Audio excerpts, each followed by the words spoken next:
Reka tubasuhuze bakunzi ba radio yacu na televiziyo Inoka Kivu News. Uyu ni wa mwanya tubagezaho ibiganiro by'amateka, aho tubafitiye umutumirwa uri buze kuduha amateka y'ibyabaye y'ubwicanyi muri 1996 mu karere ka Bibogobogo. Umutumirwa wacu aratangira twibwira kuri mikrofone cyangwa se uyoboye ikiganiro nk'ibisanzwe ni Kagigi Marcel. Umutumirwa wacu watangira wivuga ukibwira udukurikiye. Murakoze cyane umunyamakuru, natwe turabasuhuje. Amazina nitwa Gasosi Paul, ndi umugabo utari muto yamaze gukura, ndetse ndi wo mu muryango w'abanyabyinshi. Murakoze cyane Pastori. Watubwira amwe mu mateka ya Bibogobogo? Ngira ngo ni kabera ku murimo. Nza numva ya ndirimbo, ari indirimbo ibihangano bari mu kuririmba bakavuga ngo kabera ku murimo. Watubwira amateka y'ubwicanyi bwa Bibogobogo hose? Ngira ngo ni muri Bibogobogo, nubwo hari yari muri gwe bariko ni akarere ka Bibogobogo. Ngira ngo wahera aho ngaho tubwira amateka y'ubwicanyi bwahabereye jenoside yakorewe abanyamurenge bari batuye muri kare gace muri 1996. Ijambo ni iryawe mutumirwa wacu. Urakoze cyane. Ayo mateka ni maremare kandi ni amateka za dukora ku mutima iyo tuyasubiyemo, y'ukuntu abantu bapfuye bicwa Rubozo. Mu Bibogobogo niho twari dutuye, karere kose kitwa Bibogobogo, ariko ahantu twari dutuye twe ni mu Bibogobogo kwa Matare.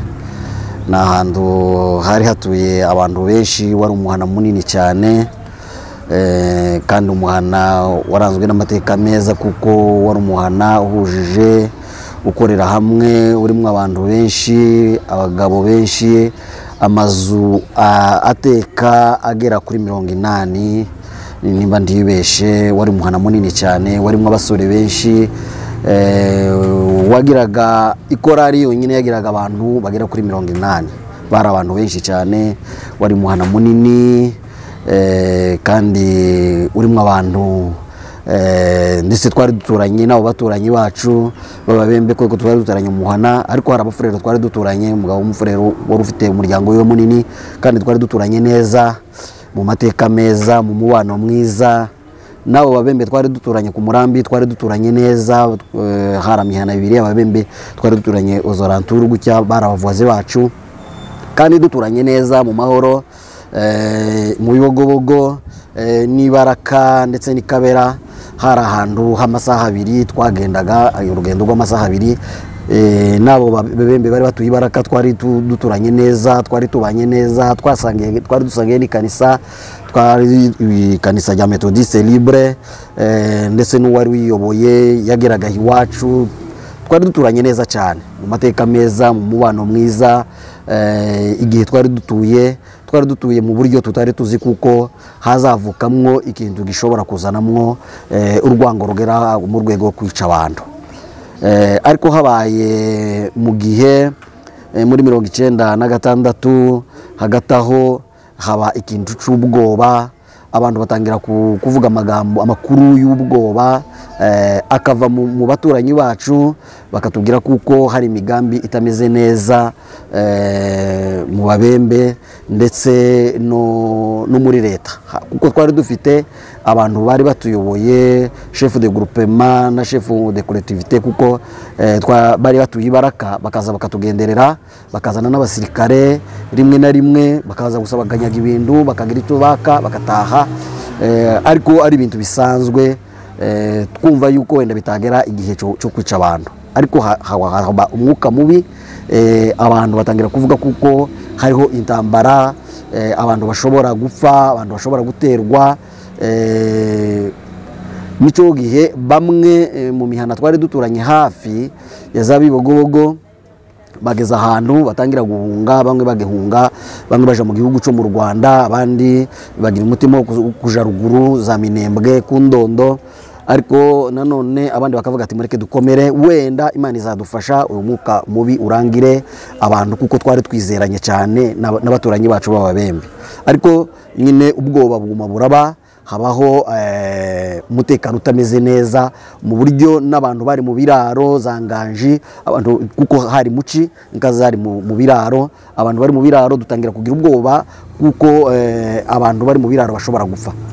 Nuko bamwe ati tugende tuje kureba abantu bari mu biraro, abandi ati nta nzira zoba zikibonetse, kugeza ubwo inka zimwe zahunze ziva Inganji ziraza, izo nka zimwe ziratemagurwa mu nzira, bageze ahantu bita Iseberi za Marinde na za Gafugwe, inka zimwe ziratemagurwa, ndetse n'abungeri barakubitwa nabi, ariko kubw'amahirwe bahuruka inka zimwe zatemaguwe, ariko izindi zirahuruka. Abantu nyine babona kuko hariho umutekano mubi, abantu bashobora gupfa bari za Nganji. Ariko abo mu muhana w'iwacu bari bataraza, baguma mu biraro, ariko nabo nyine batafite umutekano mwiza, kugeza ubwo twatumye habonetse umubembe bita Musengerwa, ava Ikabera, aravuga ngo reka aje kuburira abantu bari mu biraro, barebe kuko hari inka zimwe we yokuramwe akazita iziwe akazizana. Yarahageze agera Inganji mu biraro, kubw'amahirwe make ntiyabona ukuntu yahurutse abantu, ariko aza kubona inka nkeya zigera ku nka 20 arazizana. Nyuma y'intambara abantu baje kuzibona, inka zirahuruka, izindi barazitemaguye cyo kimwe n'izindi uko zanyazwe. Nuko abantu bari mu biraro, murabizi neza kuko ariyo baguye, abandi barahunze baraza baje guhura n'abandi biwacu igihe bafashwe bagera Ibaraka.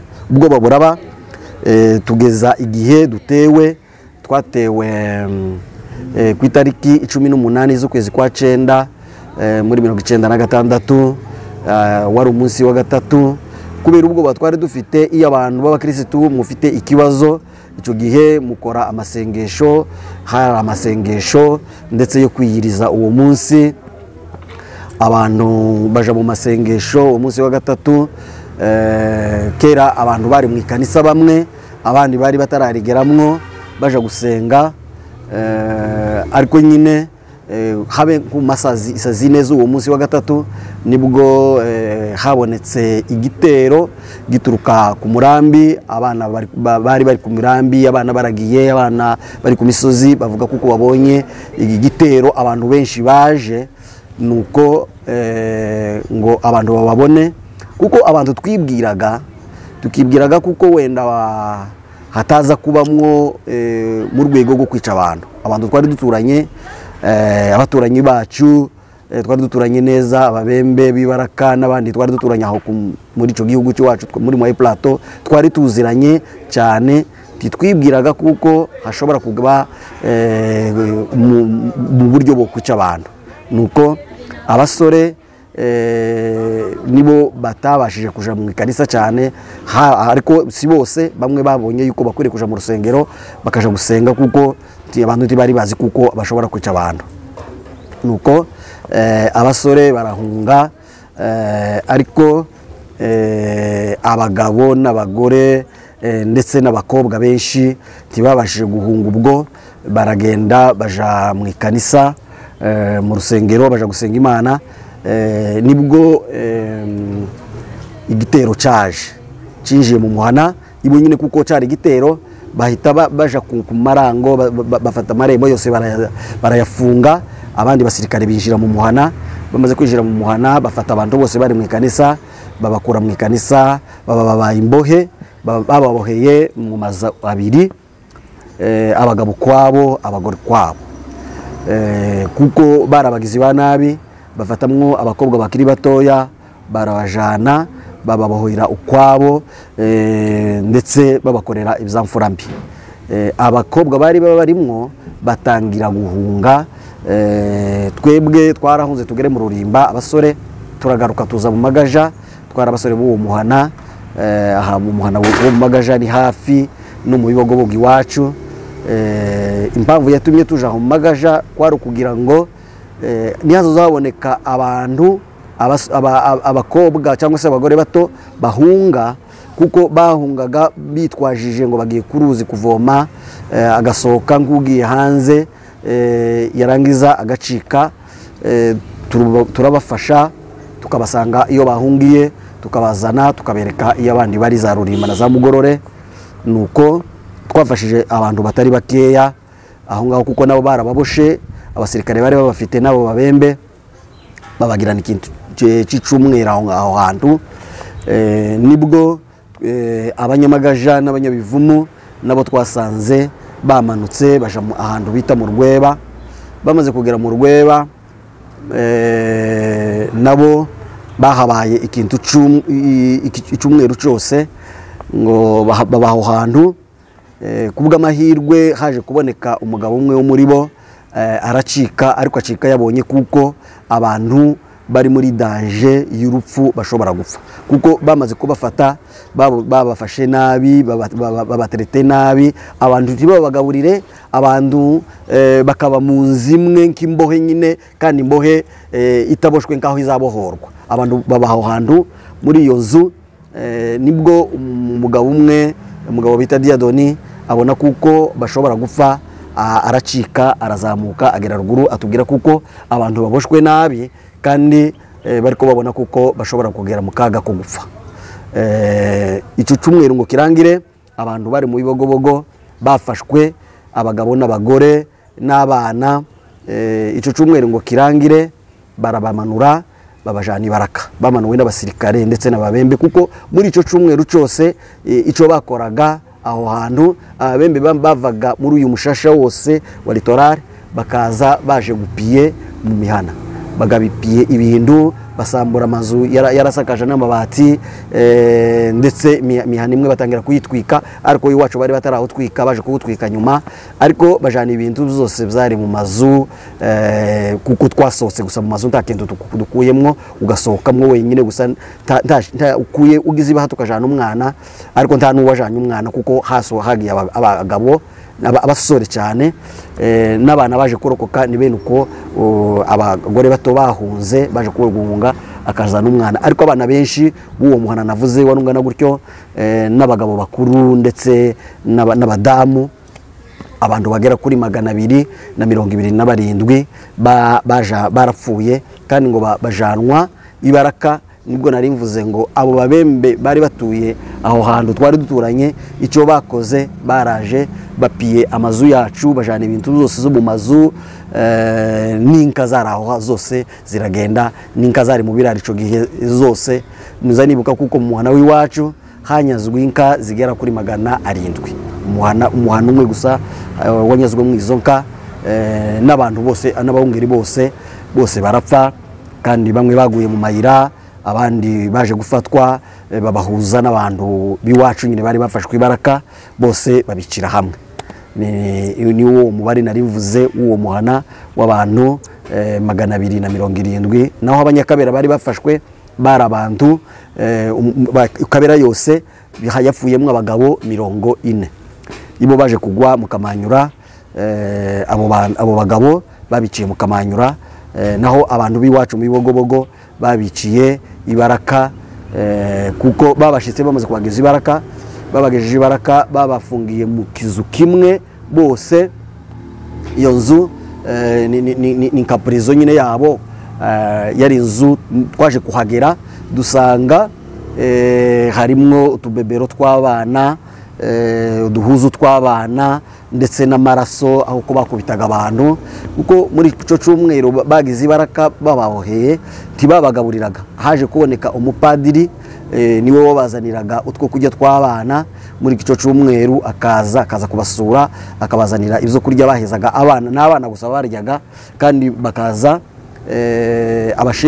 umushefu wari uhari, yari umuntu uziranye n'abantu biwacu, akavuga ati icyo muzize abana banyu bagiye mu Rwanda, bagiye mu Kotanyi, nico muzize.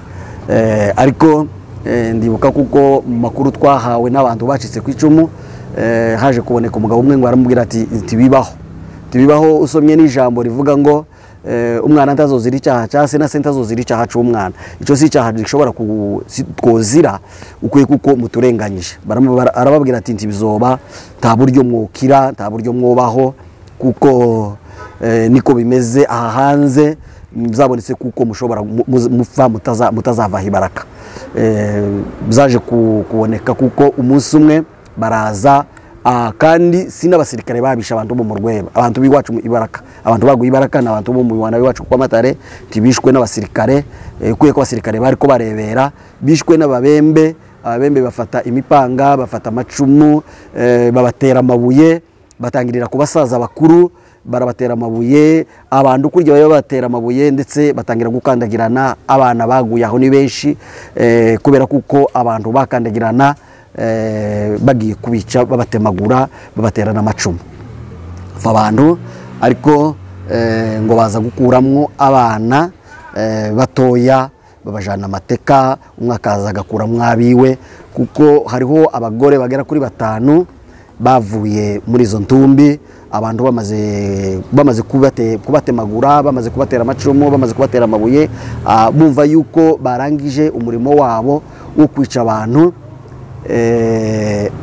Abo bagore baravugana, kandi nabo bari bakomeretse, ati se turaguma, nimba hari umuntu ukiri maso, umuntu ukibona, umuntu ukiri mu mwuka, yo haguruka tukagenda. Umwe ni warubwiye abandi, baravugana basanga n'abantu bagera kuri 5 bafite inkomeri zishobora guhaguruka. Ariko hariho n'abagabo bari batemwe amaguru, bababwiye ati nimugende twebwe twakomeretse nabi ntidushobora kuhava. Ariko bakiye bavuga batemwe amaguru, abandi bakomeretse nabi bakiri mu mwuka, nibwo ngo bumvise kuko abana bamwe babakuye muri ico kizu babajana.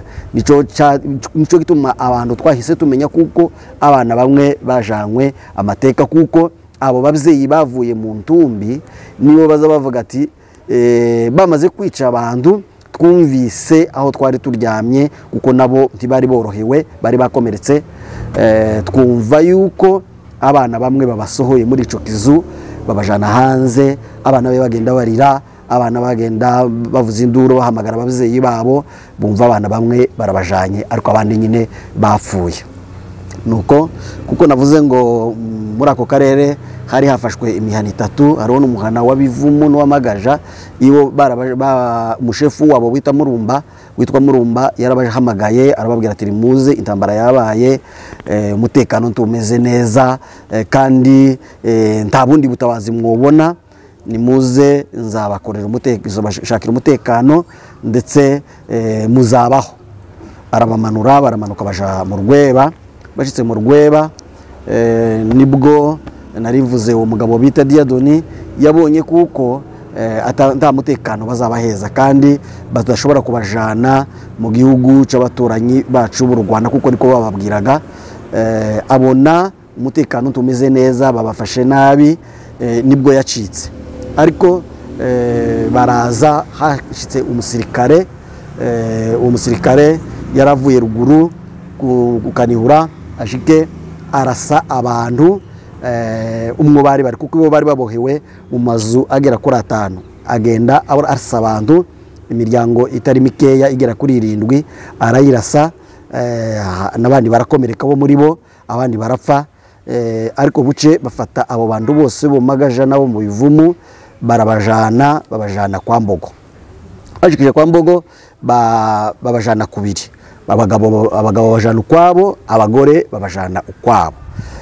Baje gukuramwo abasore bagera kuri 4 bashorera inka, babashoreza inka, ariko nabo bagere kwa Mbogo kuko bari babajanye mu mazi, kuko abandi bo babacishije mu mazi muri za bato.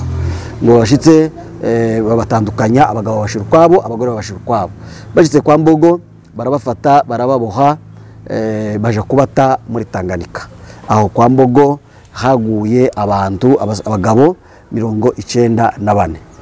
Nuko abagore barabajana, n'abana bari bakiri batoya babajana Uvira.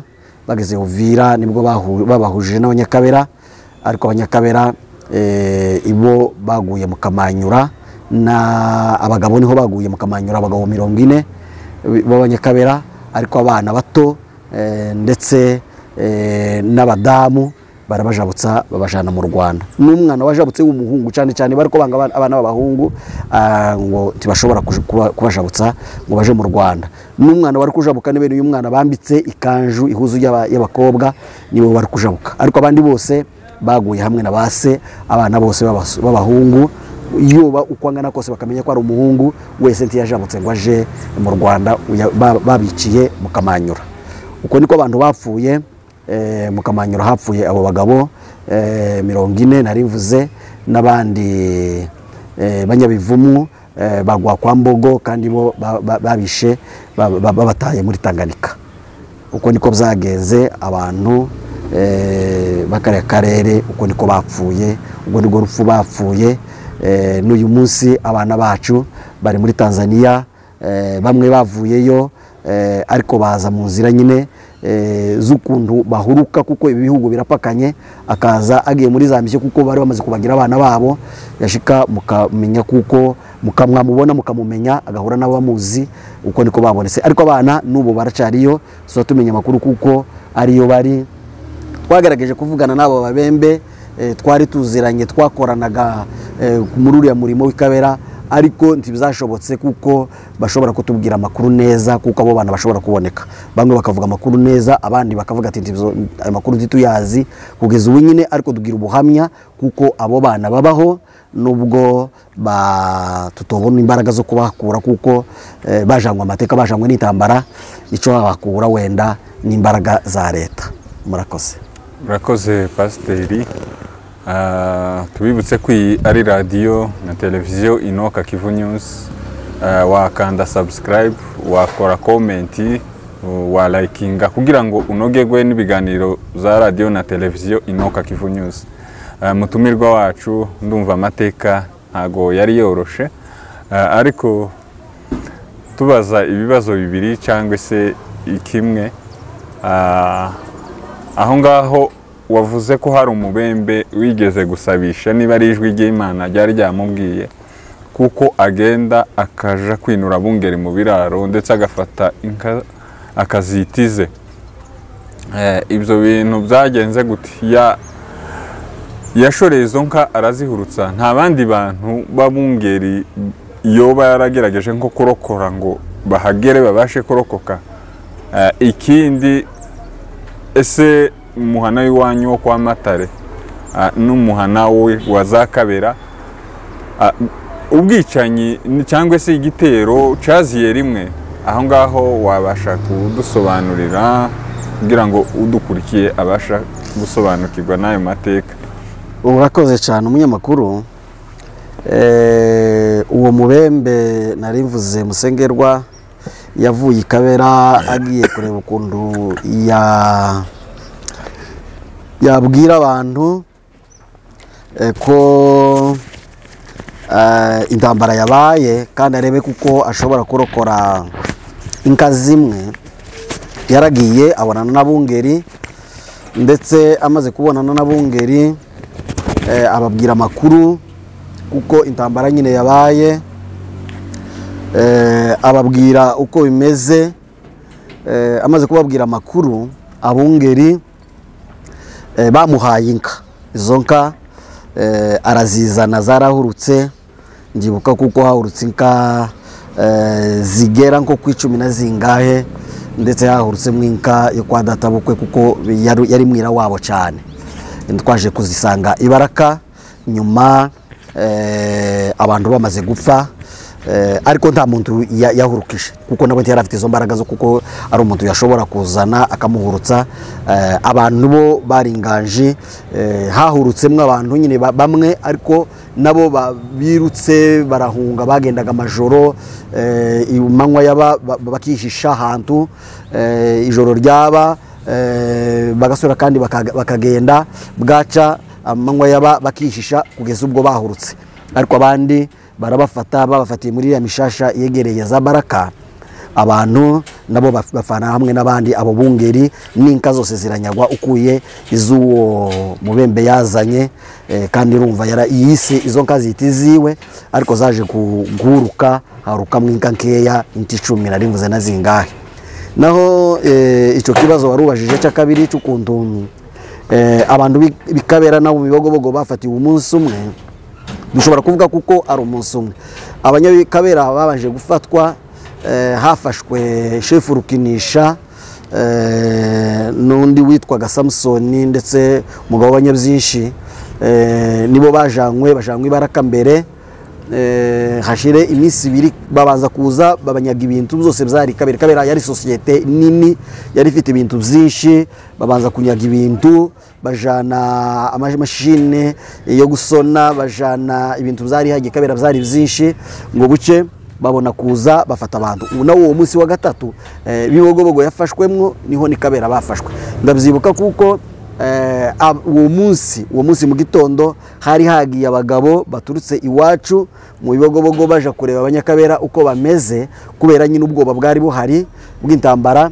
Baramanuka ngo baje kwika Ikabera, bakiri ku musozi barangiza Ikabera hari igitero. Abantu ko barafata abantu kuko bari kubafata, bari babafashe babashira mu nzimwe ya Mariamu, nimwe bari baboheye bose Abanyakabera, ngo barangize cya gitero bagahamagara umuryango umwe, bagahamagara umuryango, barangiza bakawushira mu modoka bakawujana Ibaraka.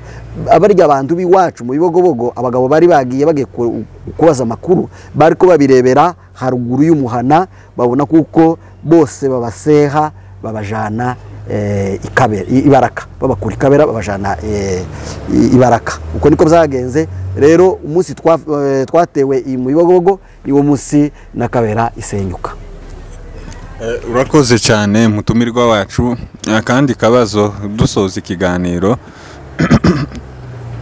murambabarira, nanone buriya bwicanyi buba bivuze ko habanje kuba ikintu c'umwuka mubi, ikintu ndetse igihe kitari kigufi,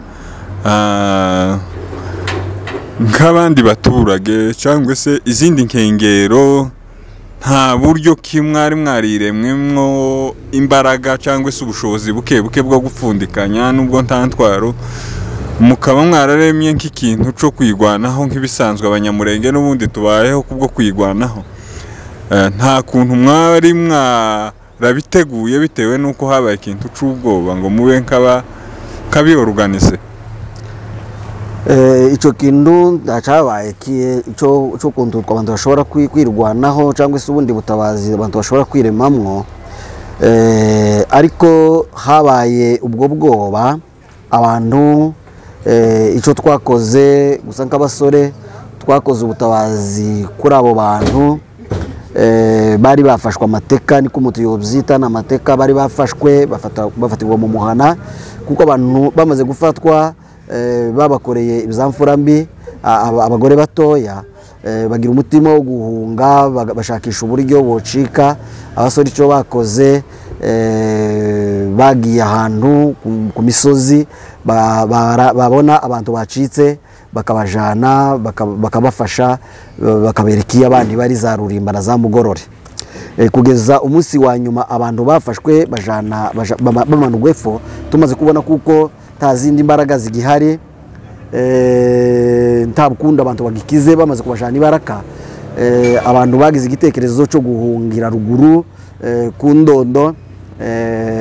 Uwo munsi mu plateau yose cyangwa se Bibogobogo yose nibwo yagize igitekerezo cyo guhunga abantu bavani naho twari turi za Rurimba na za Mugorore. Ariko twaje guhura n'ubutabazi, tugiye kwinjira ikibira ca Ndobo, twahuye n'ubutabazi bw'abantu bavuye ruguru, kandi bw'abana bacu bw'ubwoko bwacu. Abantu bumva yuko baremye. Ubwo butabazi bufatikanye n'abasore bacu bari batuye aho mu karere, bwaragiye busanga aho abantu babohewe mu Bibogobogo. Abantu baho babohewe bari basigaye batari bamanuwe, abasaza ingo zigera nko kuri 5, baragiye barahatera kubw'ibahati Imana irafasha, abo bantu baza korokoka, baratabarwa, ubutabazi buraboneka. None abo bantu baratabawe, uko niko byagenze. Reka tugushimire umutumirwa wacu, wakoze cyane kwitabira ikiganiro cyacu. Urakoze kuri ayo mateka, nubwo ari amateka ababaje, ariko abatoya benshi baba bakeneye kumenya ayo mateka kandi birababaje akarengane ku banyamurenge bitinde bitebuke ubutabera buzaboneka. Mugire umunsi mwiza abakunzi ba radio yacu na televiziyo, tubibutsa gukora subscribe